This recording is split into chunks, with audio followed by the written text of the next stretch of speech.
And now protests took to the streets of Abuja, triggering sweeping security lockdowns across the Federal Capital Territory. The protest, led by activist and former presidential candidate Omoyele Sowore, defied a court order and law enforcement warnings that barred demonstrators from approaching the presidential villa, another designated critical national asset and infrastructure. Sowore, convener of the #Free Nnamdi Kanu non-protest, had earlier warned security operatives via social media, declaring that any brutality against peaceful protesters would be met with accountability. On the Kefi-Abuja Expressway, soldiers mounted a roadblock at Karo Bridge, causing severe traffic gridlock, leaving thousands of civil servants and traders commuting from satellite towns like Nyanya, Karo, Maraba, and Masaka stranded. In the meantime, President Bola Tinubu has reaffirmed his administration's commitment to safeguarding the lives and property of Nigerians to ensure peace and national development. Represented by the Minister of Information and National Orientation, Mohammed Idris, at the APC Niger State South stakeholders meeting in Bida, the President directed security agencies to intensify efforts towards restoring lasting peace in Niger State and across the country.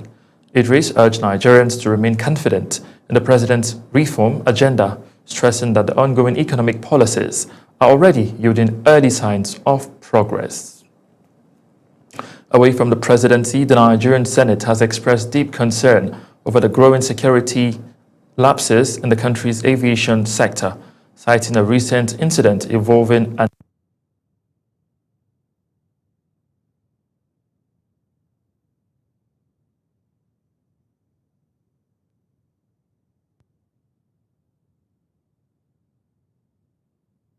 The report noted that toxicological results conducted on the flight's crew turned out positive. The test indicated that the presence of alcohol in the system of the crew member, while another crew member also tested positive.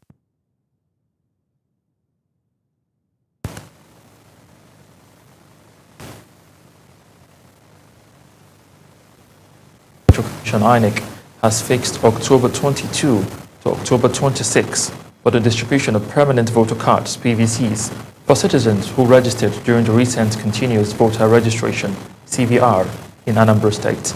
The Commission disclosed this in a statement by Director, Voter Education and Publicity, Victoria Etta Mercy, in Abuja, while advising registered voters who participated in the recently concluded CVR exercise in the state to visit the registration area where they originally registered to collect their PVCs.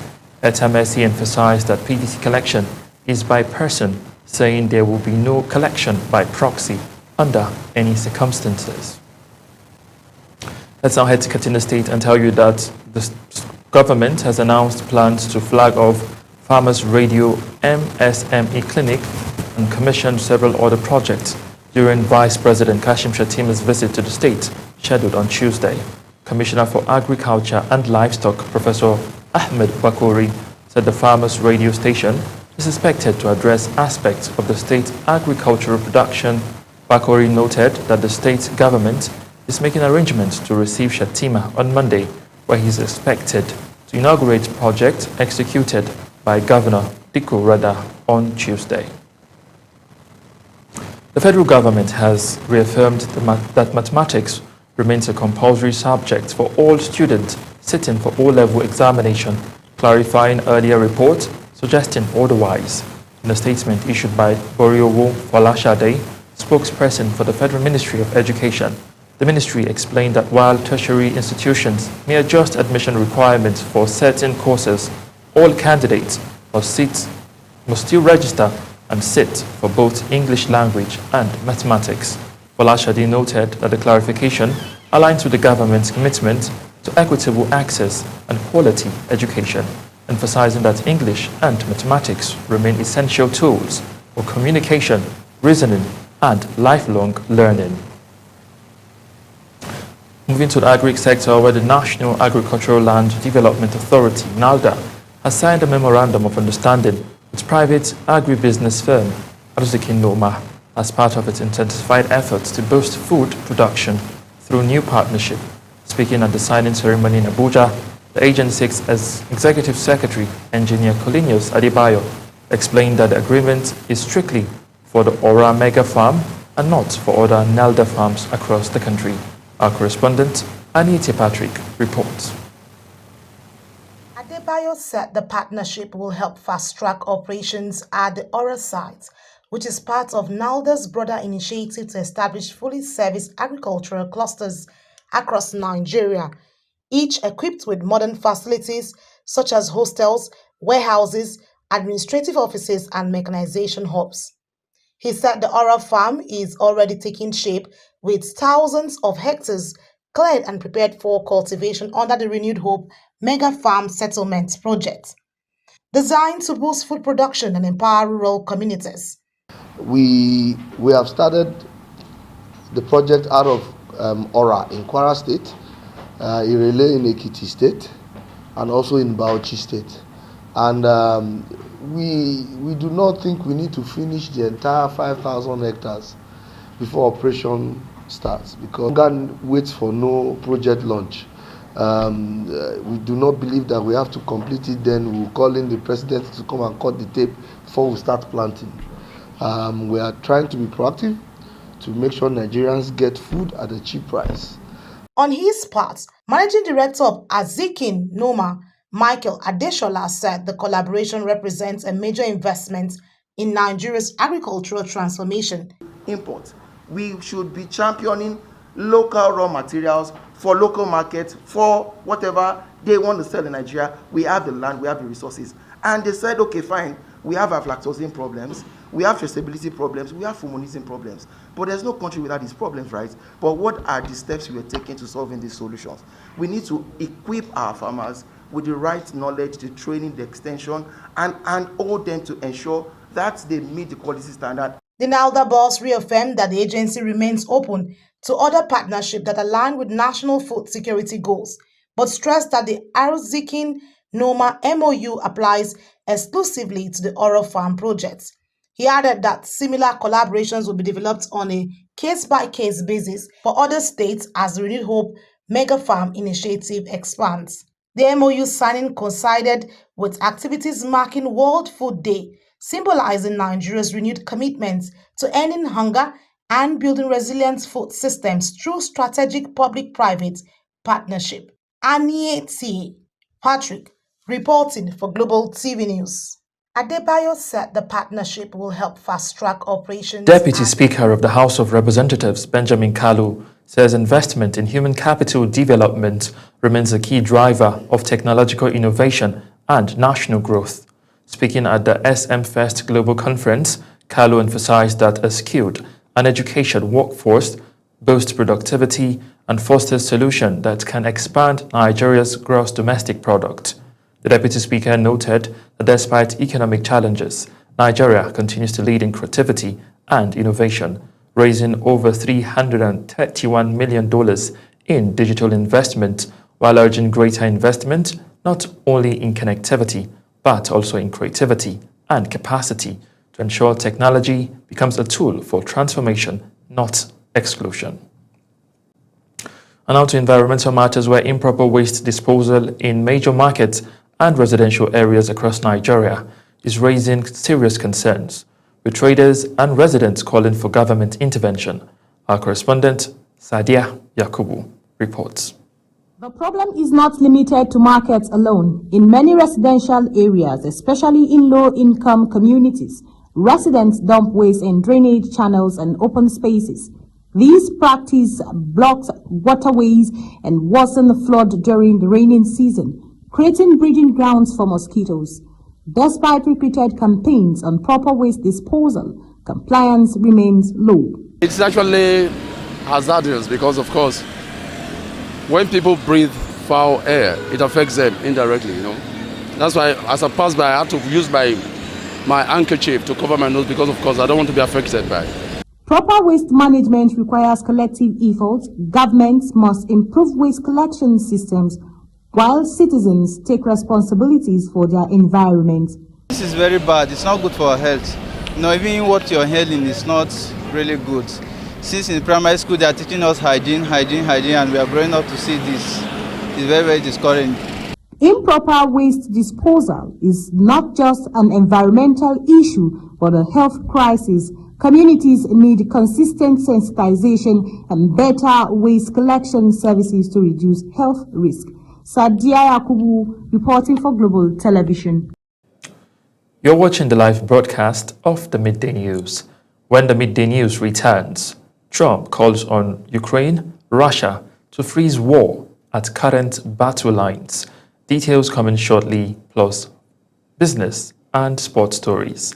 On the other side of this break, please stay with us.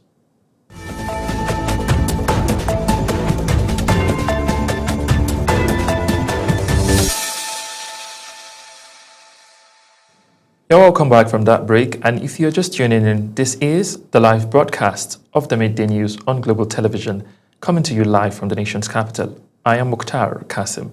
And now to business news, where China International Business and Development Corporation has signed a strategic partnership agreement with some firms to strengthen and improve the eligibility of the companies to access investment in projects and develop the country's economic sector.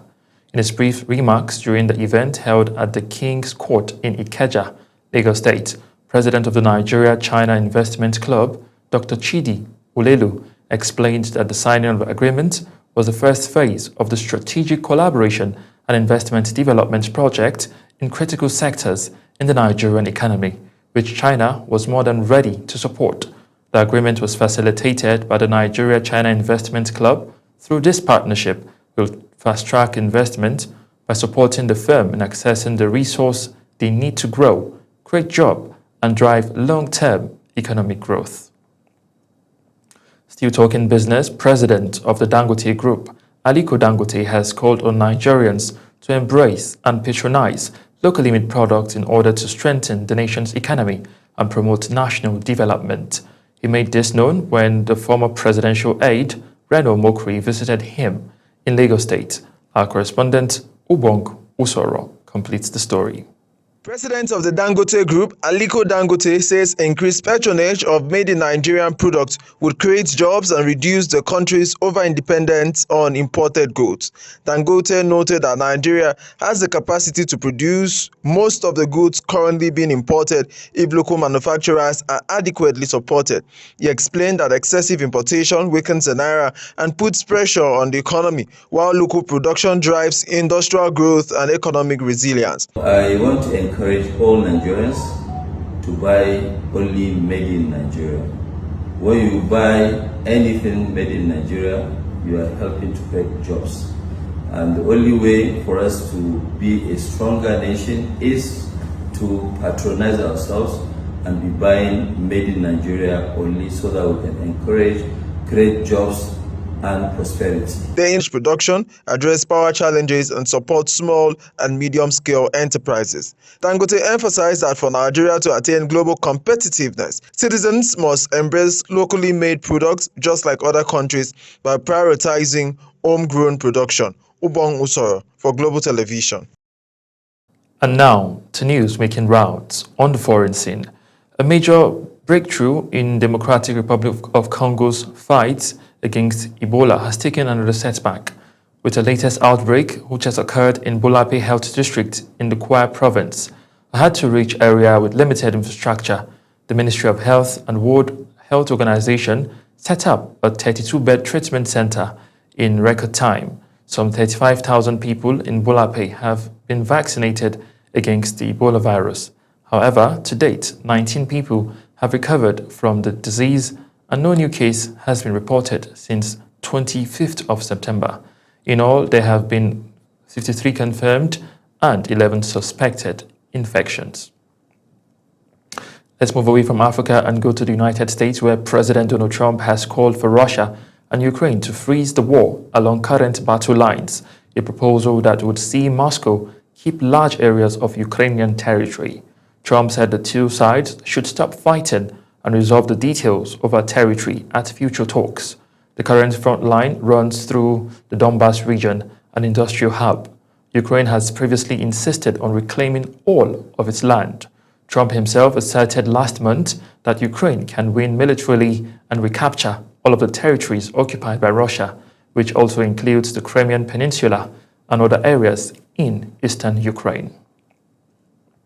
Meanwhile, huge crowds are gathering in all 50 United States, including near Trump's Mar-a-Lago residence in Florida, to vent their anger over Trump's hardline policies at No King protest that Republicans ridiculed as Hate America rallies.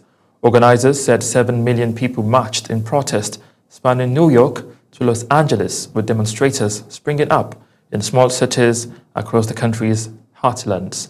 Our correspondent, Uyi Agbomofuigbe, has the rest of the story. This is what democracy looks like, chanted thousands in Washington near the U.S. Capitol, where the federal government was shut down for a third week because of a legislative deadlock. Colorful signs called on people to protect democracy, while others demanded the country to abolish the Immigration and Customs Enforcement Agency at the center of the Trump's anti-immigrant crackdown. I have been here as a dream, and my dream has become true. And I don't want this dream to become a nightmare. And what we're seeing right now, we are losing it because of egomaniac person called Trump. Demonstrators slammed what they called the Republican billionaires' strong-arm tactics, including attacks on the media, political opponents, and undocumented immigrants. I think we all want to say our word, and if you're going to call us insurrectionists for disagreeing with you, we're the enemy for disagreeing with you.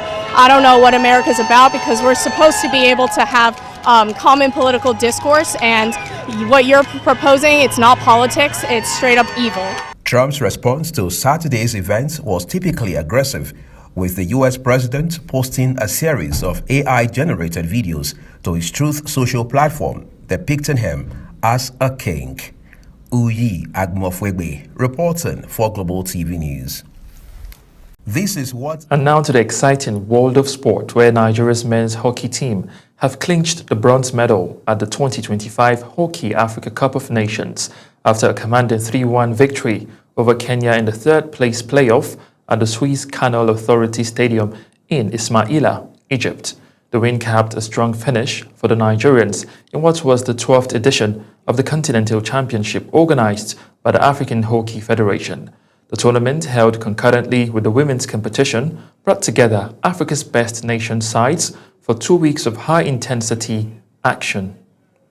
Away from that to football, where Flamingo's head coach Bankole Oluwakere blamed missed chances for his side's heavy defeat to Canada.